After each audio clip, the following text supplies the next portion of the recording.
ഓം ശ്രീ ഗണേശായ നമ. ഓം ശ്രീ ഗണേശ ശാരദാ ഗുരുഭ്യോ നമ. ഓം സദാശിവസമാരംഭാം ശങ്കരാചാര്യമധ്യമാമസ്മദാചാര്യപര്യന്താം വന്ദേ ഗുരുപരമ്പരാം. ഓം ശിവം ശിവകരം ശാന്തം ശിവാത്മാനം ശിവോത്തമം ശിവമാർഗപ്രണേതാരം പ്രണതോസ്മി സദാശിവം. ഹര ഹര മഹാദേവ. സർവമംഗളമാംഗല്യേ ശിവേ സർവാർത്ഥസാധികേ ശരണ്യേ ത്രംബകേ ഗൗരി നാരായണി നമോസ്തുതേ. ഓം ശ്രീ മഹാദേവ്യൈ നമ. ഓം ശ്രീ മഹാത്രിപുരസുന്ദര്यै നമ. ഓം നമ ചണ്ഡികായേ. ഹരി ഓം. ശ്രീമദ് ദേവി മഹാത്മ്യം പഠന പരമ്പരയിലേക്ക് എല്ലാവർക്കും സുസ്വാഗതം, സുദിനം നേരുന്നു. കഴിഞ്ഞ ക്ലാസ്സിലെ 12-ാമത്തെ അധ്യായം ദേവീചരിത മാഹാത്മ്യം നമ്മൾ ചൊല്ലി സമർപ്പണം ചെയ്തു. ഇന്ന് പുതിയ അധ്യായം 13-ാം അധ്യായം സുരഥ രാജാവിനും വൈശ്യനും വരം നൽകുന്ന വരപ്രദാനം. സുരഥ വൈശ്യയോ വരപ്രദാനം എന്നാണ് ഈ അധ്യായത്തിൻ്റെ പേര്. സുരഥ രാജാവിനും വൈശ്യനും വരത്തെ പ്രദാനം ചെയ്യുന്നു, അതാണ്. അപ്പം ഇവിടെ കഴിഞ്ഞ ഇതിൽ ആ സുരഥനും വൈശ്യനും കൂട്ടുകാരായതും കാട്ടിൽ നടന്നപ്പോൾ സുമേധസ് മഹർഷിയെ കണ്ടതും അവരുടെ ദുഃഖത്തിൻ്റെ കാരണം എന്താണെന്ന് ചോദിച്ചതും ദേവി മഹാത്മ്യം മുഴുവനും പറഞ്ഞു കൊടുത്തതും എല്ലാം കഥ നമുക്കറിയാം. അപ്പോൾ അതിൻ്റെ ഫലശ്രുതിയും കൂടിയായിരുന്നു 12-ാം അധ്യായം. അത് നമ്മൾ പഠിച്ചു കഴിഞ്ഞു. ഇനി ഇവിടെ എന്താ പറയുന്നതെന്ന് നമുക്കൊന്ന് നോക്കാം. ഇവിടെ ഒരു ചെറിയ ധ്യാനം ആദ്യമുണ്ട്. അത് കഴിഞ്ഞിട്ട് നമ്മളിന്ന് കുറച്ച് മാത്രമേ എടുക്കുന്നുള്ളൂ. ആദ്യം ഞാൻ അത്രയും ഒന്ന് വായിക്കാം. ഓം നമ ചണ്ഡികായൈ. അഥ ത്രയോദശോധ്യായ സുരഥ വൈശ്യയോ വരപ്രദാനം. ധ്യാനം. ഓം ബാലാർക്കമണ്ഡലാഭാസാം ചതുർബാഹും ത്രിലോചനാം പാശാങ്കുശവരാഭീതി ധാരയന്തീം ശിവാം ഭജേ. ഓം ഋഷിരുവാച ഏതത്തേ കഥിതം ഭൂപ ദേവീ മാഹാത്മ്യമുത്തമം ഏവം പ്രഭാവാസാ ദേവി യയേദം ധാര്യതേ ജഗത് വിദ്യാ തഥൈവ ക്രിയതേ ഭഗവദ്വിഷ്ണുമായയാ തയാ ത്വമേഷ വൈശ്യശ്ച തഥൈവാന്യേ വിവേകിനഃ മോഹ്യന്തേ മോഹിതാശ്ചൈവ മോഹമേഷ്യന്തി ചാപരേ താമുപൈഹി മഹാരാജ ശരണം പരമേശ്വരീം ആരാധിതാ സൈവ നൃണാം ഭോഗസർഗാപവർഗതാം. ഇവിടെ ആദ്യം ധ്യാന ശ്ലോകമാണ്. ഓം ബാല അർക്കമണ്ഡലാഭാസാം ചതുർബാഹും ത്രിലോചനാം പാശ അങ്കുശ വര അഭീതിഹി ധാരയന്തീം ശിവാം ഭജേ. ശിവയെ ഞാൻ ഭജിക്കുന്നു. ശിവ എങ്ങനെയുള്ള ശിവയെ? ശിവ എന്ന വാക്കിൻ്റെ അർത്ഥം മംഗളം, ഭദ്രം, സുഖം. കൂടാതെ മഹാദേവൻ്റെ പത്നിയായതുകൊണ്ട്, ശിവൻ്റെ പത്നിയായതിനാൽ ശിവ എന്ന ദേവിക്ക് പേര്. അപ്പോൾ ആ ശിവൻ്റെ പത്നിയും ലോകത്തിന് മുഴുവൻ മംഗളത്തെ നൽകുന്നവളുമായ ശിവയെ ഞാൻ ഭജിക്കുന്നു. ഇനി ആ ശിവയുടെ വർണ്ണനയാണ്. ഓം. ഓം എന്നത് പ്രണവ മന്ത്രം. ഏത് കാര്യം ചെയ്യുമ്പോഴും ആദ്യം ഓം പറയുന്നത് നല്ലതാണ്. അപ്പം ബാല അർക്കമണ്ഡലാഭാസാം. ബാലാർക്കൻ, ബാലനായ അർക്കൻ, അർക്കൻ സൂര്യൻ. അപ്പം ബാലാർക്കൻ ഉദയസൂര്യൻ എന്നർത്ഥം, ഉദിച്ചു വരുന്ന ആ സൂര്യൻ. ആ സൂര്യമണ്ഡലത്തിൻ്റെ ആഭാസം, പ്രകാശം. നമ്മുടെ ലളിതാ സഹസ്രനാമത്തിൽ സിന്ദൂരാരുണ വിഗ്രഹാം ത്രിനയനം, അത് തന്നെയാണ് ഇവിടുത്തെയും ഇത്. സിന്ദൂരാരുണം, ആ സിന്ദൂര നിറം, ചുവന്ന നിറം, അതായത് ഉദയസൂര്യൻ്റെ പ്രകാശത്തോടു കൂടിയ ആ നിറം ദേവിയുടെ. ഉദയസൂര്യൻ്റെ പ്രകാശത്തോടു കൂടിയവളും ചതുർബാഹും, ചതുഹു എന്ന് പറഞ്ഞാൽ 4, ബാഹു എന്ന് പറഞ്ഞാൽ കൈ, അപ്പം 4 കൈകളോടും ത്രിലോചനം, ത്രി എന്ന് പറഞ്ഞാൽ 3, ലോചനം കണ്ണ്, അപ്പം 3 കണ്ണുകളോട് കൂടിയവളും. ദേവിയുടെ ദേവിക്കും മഹാദേവനും 2 പേർക്കും 3 കണ്ണ് വീതമുണ്ട്. ആദ്യത്തെ വലത്തെ കണ്ണ് സൂര്യനും, ഇടത്തെ കണ്ണ് ചന്ദ്രനും, നടുക്കത്തെ കണ്ണ് അഗ്നിയും എന്നാണ് സങ്കല്പം. അപ്പം 3 കണ്ണുകളോട് കൂടിയവളും പാശ, അങ്കുശ, വര, അഭീതി. പാശം കയറ്, അങ്കുശം തോട്ടി, അല്ലേ? ആനയെ എങ്ങനെയാണ് പാപ്പാൻ കൊണ്ടു കിടക്കുന്നത്, അതുപോലെ ലോകത്തെ മുഴുവനും നമ്മളെയൊക്കെ നയിക്കാനായിട്ടൊരു തോട്ടിയുണ്ട് ദേവിയുടെ കയ്യിൽ. ആ തോട്ടി കൊണ്ടാണ് നമ്മളെയൊക്കെ നിയന്ത്രിക്കുന്നത്. അപ്പം അങ്കുശം, വരം കൊടുക്കുന്നു. ഇപ്പം ദേ ഇവിടെ സുരഥ രാജാവിനും വൈശ്യനും വരം കൊടുക്കുന്ന പോലെ വരത്തെ കൊടുക്കുന്ന വരം എന്ന് പറയുന്ന ഒരു കയ്യിൽ വരമുണ്ട്. അഭീതി എന്ന് പറഞ്ഞാൽ ഭയമില്ലായ്മ, അഭയഹസ്തം, അഭയം കൊടുക്കുന്നു. ശരണം പ്രാപിക്കുന്നവരെ ദേവി ഒരിക്കലും ഉപേക്ഷിക്കുന്നില്ല, അവർക്ക് അഭയത്തെ നൽകുന്നു. അപ്പം കയറ്, അങ്കുശം, വരം, അഭയം, ഇങ്ങനെ 4 കൈകളിൽ 4 എന്താണത്? ദേവിയുടെ ആയുധങ്ങളാണ്. 4 ധാരയന്തി ധരിച്ചിരിക്കുന്നവളും, അതായത് പാശം, അങ്കുശം, വരം, അഭയം മുതലായവ ധരിച്ചിരിക്കുന്നവളും ആയ ശിവയെ ഞാൻ ഭജിക്കുന്നു.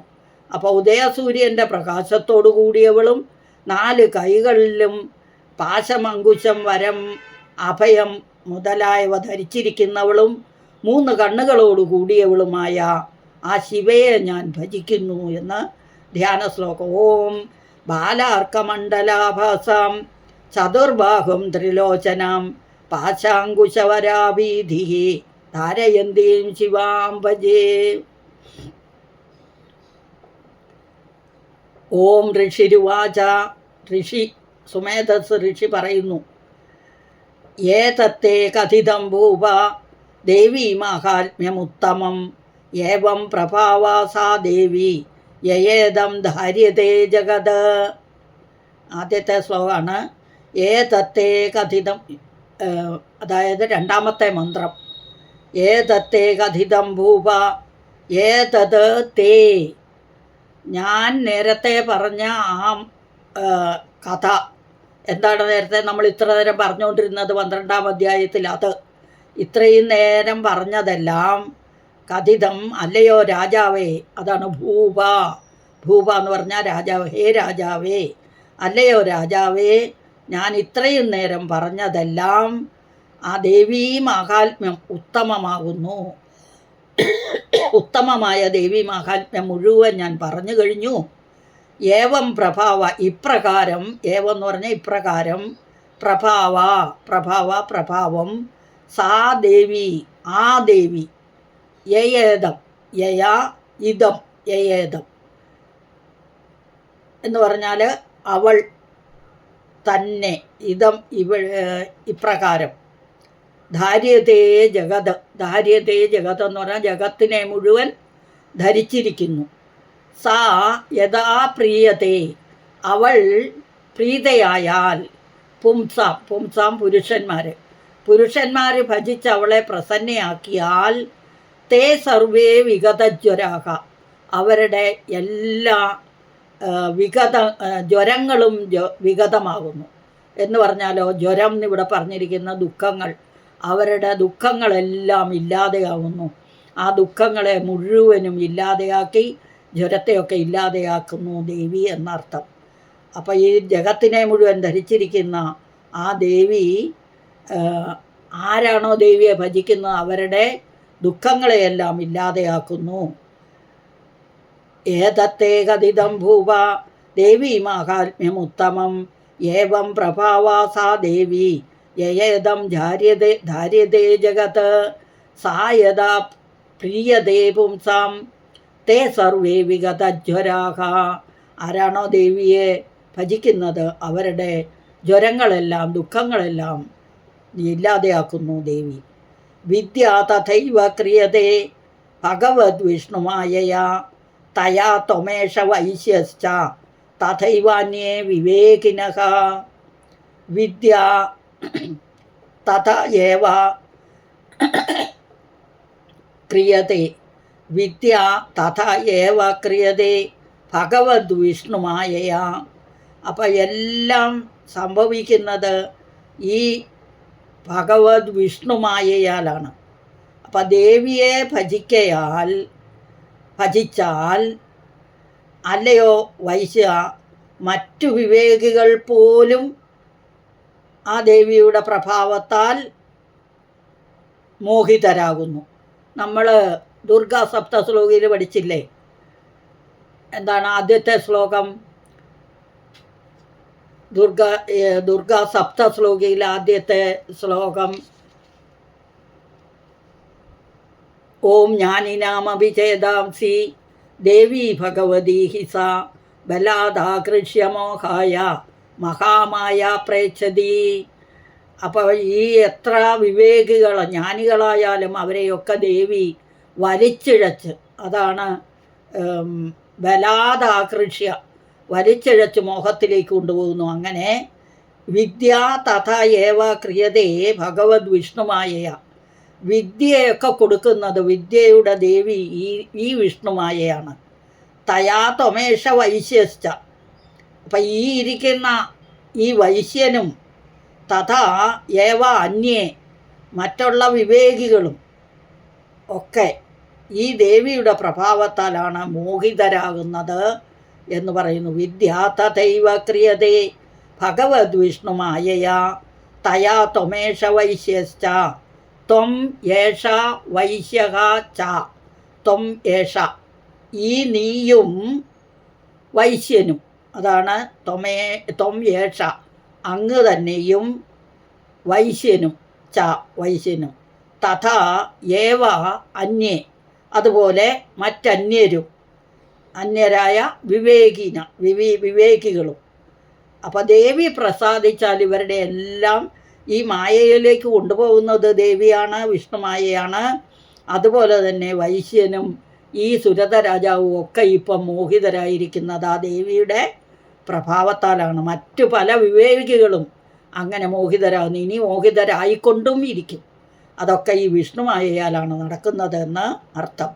മോഹ്യന്തേ മോഹിതാശ്ചായേവ, മോഹ്യന്തേ മോഹിതാശ്ചായേവ, അതാണ് മോഹിതാശ്ചൈവ എന്ന് വന്നത്. മോഹിതാഹ ചായേവ. മോഹമേഷ്യന്തി ചാപരേ, മോഹം ഏഷ്യന്തി ചാപരെ, ചാപരെ, അപരെ എന്ന് പറഞ്ഞാൽ മറ്റുള്ളവരെയും മോഹത്തിൽ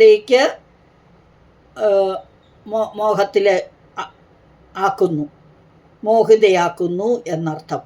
മോഹിപ്പിക്കുന്നത് ദേവി തന്നെയാണെന്ന് അർത്ഥം. താം ഉപേഹി, ഉപയേഹി, ഉപൈഹി, താം അവളെ, അവളുടെ, ഉപ എന്ന് പറഞ്ഞാൽ അടുത്ത്, അവളുടെ അടുത്ത്, ഏഹി എന്ന് പറഞ്ഞാൽ പോയാലും, അവളുടെ അടുത്തേക്ക് പോയാലും എന്ന് പറഞ്ഞാൽ നടന്നുപോയി ദേവിയുടെ അടുത്തിരിക്കാനാണോ? അല്ല, മനസ്സുകൊണ്ട് ദേവിയുടെ അടുത്ത് പോവുക എന്ന് പറഞ്ഞാൽ ദേവിയെ ഭജിച്ച് ദേവിയെ അറിയുക, മനസ്സുകൊണ്ട് ദേവിയെ ശരണം പ്രാപിക്കുക.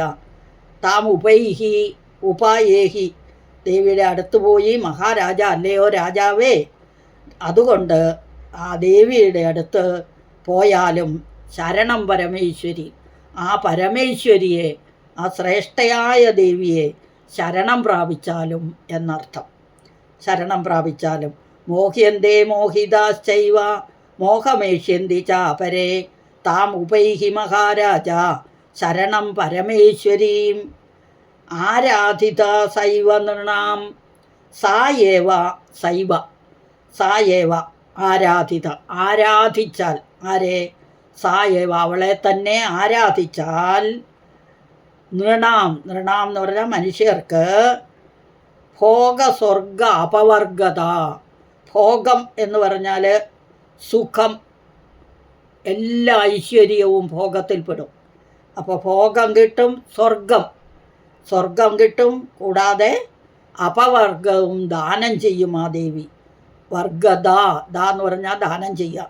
അപ്പം ഭോഗം, സ്വർഗം, അപവർഗം. അപവർഗം എന്ന് പറഞ്ഞാൽ ഇവിടെ പവർഗം എന്താണെന്ന് അറിഞ്ഞാലേ അപവർഗം എന്താണെന്ന് അറിയുള്ളൂ. പവർഗം എന്ന് പറയുന്നത് പാ ഇഫ ബാ ഇഭ മാ അല്ലേ? അപ്പം കവർഗോ കായിഖ ഗായിഖ ങ അല്ലേ? ചവർഗം ചായിച്ച ജായിച്ച ഞ, ഇങ്ങനെയാണ് വർഗങ്ങൾ വ്യഞ്ജനാക്ഷരത്തിൽ.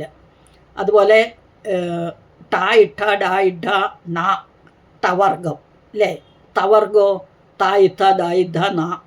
അങ്ങനെ പവർഗം പ ഇപ്പ ബ ഇബ മ. അവിടെ അക്ഷരം മാത്രമേ പറഞ്ഞിട്ടുള്ളൂ, അതിൻ്റെ അർത്ഥം എന്താണെന്ന് നോക്കണം. പായയുടെ അർത്ഥം പാപം, ഫ ഇഫയുടെ അർത്ഥം ഫലം, ബായുടെ അർത്ഥം ബന്ധം, ഇബ്ബായുടെ അർത്ഥം ഭയം, മായുടെ അർത്ഥം മരണം. അപ്പോൾ പാപം, ഫലം, ബന്ധം, ഭയം, മരണം, ഇത് എല്ലാം പോയാൽ അപവർഗമായി. അപവർഗം എന്ന വാക്കിൻ്റെ അർത്ഥം മോക്ഷം. അപ്പം മോക്ഷത്തെയും ഭോഗത്തെയും സ്വർഗത്തെയും ദേവി നൽകുന്നു. അപവർഗങ്ങളിൽ നിന്നൊക്കെ മോചിപ്പിച്ച് നമ്മളെ മോക്ഷത്തിലേക്ക് നയിക്കുന്നു ദേവി എന്നർത്ഥം. ആരാധിത സൈവ നൃണാം.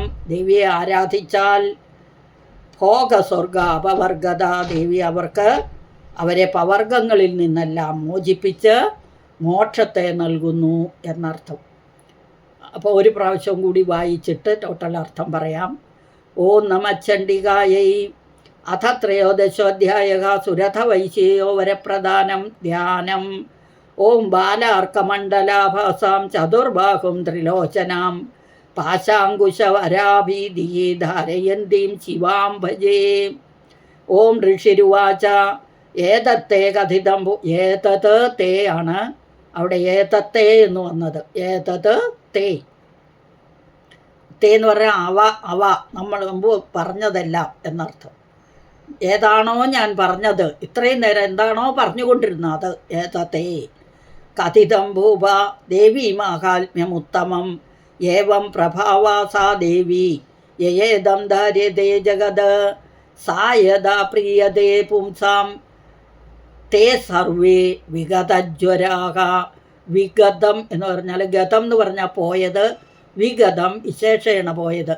അപ്പം ജ്വരത്തെയൊക്കെ ഇല്ലാതെയാക്കുന്നു. ജ്വരം പോയി കിട്ടും. ജ്വരം എന്ന് പറയുന്ന ഇവിടെ ദുഃഖങ്ങൾ. വിദ്യ തഥൈവ ക്രിയതേ ഭഗവത് വിഷ്ണുമായയാ തയാ ത്വമേഷ വൈശ്യശ്ച തഥൈവാന്യേ വിവേകിനഃ. മോഹ്യന്തേ മോഹിതാശ്ചൈവ മോഹമേഷ്യന്തി ചാപരേ താമുപൈഹി മഹാരാജ ശരണം പരമേശ്വരീം. ആരാധിത സൈവ നൃണാം ഭോഗസ്വർഗ അപവർഗത. ഇനി ഇതിൻ്റെ എല്ലാ അർത്ഥം എന്താണെന്ന് നോക്കാം. സുരഥൻ എന്ന സുപ്രസിദ്ധനായ രാജാവ് രാജ്യഭ്രഷ്ടനായി വനമധ്യത്തിൽ കൂടെ സഞ്ചരിക്കുമ്പോൾ തന്നെ പോലെയുള്ള ദുഃഖം പ്രാപിച്ചൊരു വൈശ്യനെ കാണുന്നു. അവർ രണ്ടുപേരും കൂട്ടുകാരായിരുന്നു. രാജാവിനും വൈശ്യനും വിരോധമായി പ്രവർത്തിച്ച അതെന്തുകൊണ്ടാണ്? അത് മമത്വത്തോടു കൂടിയ മനസ്സുണ്ടായതുകൊണ്ടാണെന്ന് അവിടെ ആ വനത്തിലുണ്ടായിരുന്ന ഒരു സുമേധസ് മഹർഷി പറഞ്ഞു കൊടുത്തു. അതിൻ്റെ കാരണം എന്താണെന്ന് സുമേധസ് മഹർഷിയോട് ചോദിച്ചപ്പോൾ, എന്താണ് ഞങ്ങളുടെ ബന്ധുക്കൾ ഇങ്ങനെയൊക്കെ ഞങ്ങളോട് പെരുമാറിയത് എന്ന് ചോദിച്ചപ്പോൾ സുമേധസ് മഹർഷി പറഞ്ഞു കൊടുത്തു. മമത്വ കാരണങ്ങൾ അറിയിക്കുകയും അതിൻ്റെ പരമാർത്ഥം വിശദമാക്കാൻ ദേവി മഹാത്മ്യം കഥ മുഴുവൻ പറഞ്ഞു കൊടുക്കുകയും ചെയ്തു.